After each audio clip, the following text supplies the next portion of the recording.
The funniest and first experience of working a holiday was actually in North Dakota, my first duty station.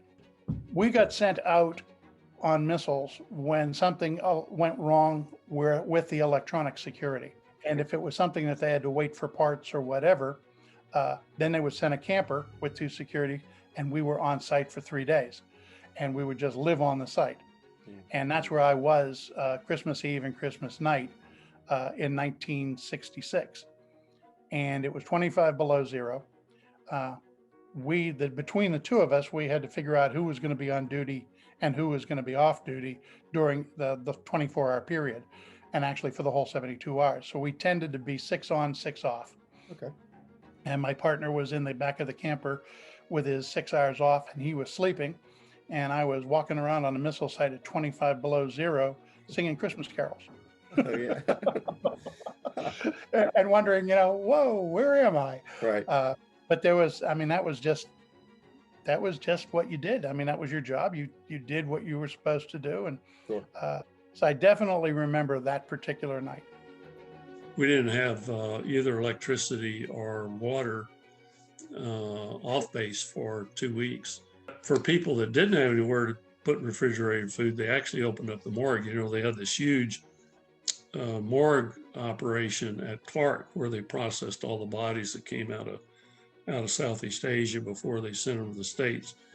And so they actually opened it up, and people could go down and use the refrigeration at the morgue Oh my goodness. to keep their food until they got electrical power. But the Air Force was very nice. The commissary actually replaced turkeys for the people that lived on base. Wow. That asked for them later. They did another order of turkeys, and so people got turkeys later.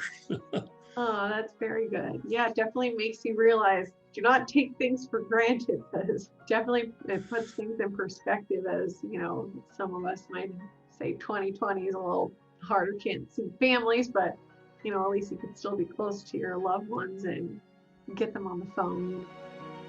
I'm sure it's a little challenging to keep in contact with family and friends.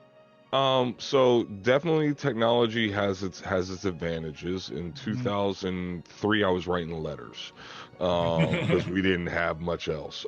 2005, we had like little internet cafes and some sat phones. 2012 it was definitely easier than it was before. Mm-hmm. But you're absolutely right. There's some things you can talk about, some things you can't. Mm-hmm. And so with that, you have to be careful about what you say, what you don't say. And I really try to tell my family, look, I'll get a hold of you as much as I possibly can, but this is going to be the old adage of no news is good news.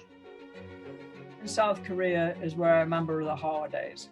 So if you can recall the opening scene of MASH, the show, with Radar and Houlihan and all that. So it's like all mountains, and they're all jutting up really, really tall, right?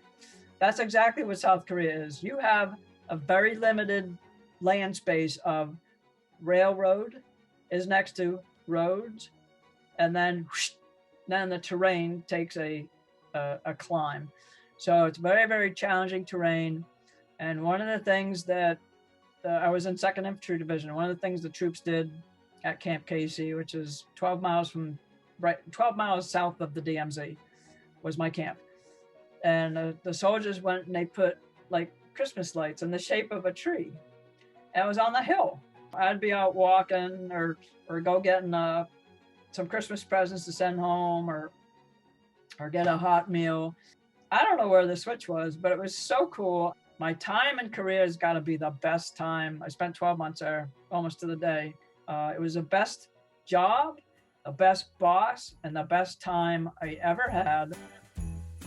I left at the very end of November, but then I went through jungle survival school, which was like 10 days. So I didn't get into in Thailand till mid-December. I think it was the 14th or 15th. 10 days later, it was Christmas. So, I remember exactly where I sat in a room with the rest of the 10 or 12 of us that were there.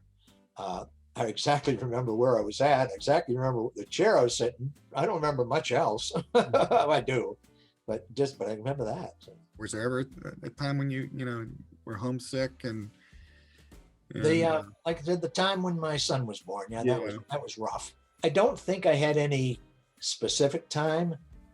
You end up, in anybody that's in the military, I think, and you'll be able to understand it too.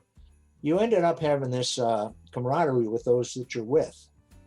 So even though you're homesick and want to get back home, you also don't want to leave those that you've been working with and flying with, in my case, or fighting with. You're really not in a hurry to leave them, but Yeah. you're in a hurry to get home, but you're not in a hurry to leave. We were now in the city of Chungju, and I was an officer now on the regimental staff. Christmas was approaching, and we wanted to have a Christmas tree, but there were no trees. There were no trees that we could pretend were Christmas trees, and I actually went out on horseback to see if I could find something that we could cut down and bring in, but there was nothing there. So on Christmas Eve, the 4 Red Cross girls, Elaine and Betty and Barbara, and I tried to remember the fourth one, but we were sitting there having cocktails, wondering what we could do, to decorate. We needed some decorations.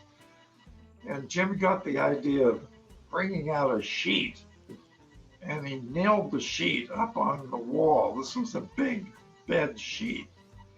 And then he went to the motor pool and came back with a can of green paint, and he painted a Christmas tree on the sheet. And the Red Cross girls took their lipsticks and drew decorations on the tree. And we sang Christmas carols together, and had a wonderful feast that night. We drank a lot of whiskey and got feeling quite high. And then we watched a movie of Judy Garland in State Fair, and it was a wonderful movie. And when it was over, we rewound the reel and watched it a second time. And that's how we celebrated Christmas Eve, that first Christmas in Korea.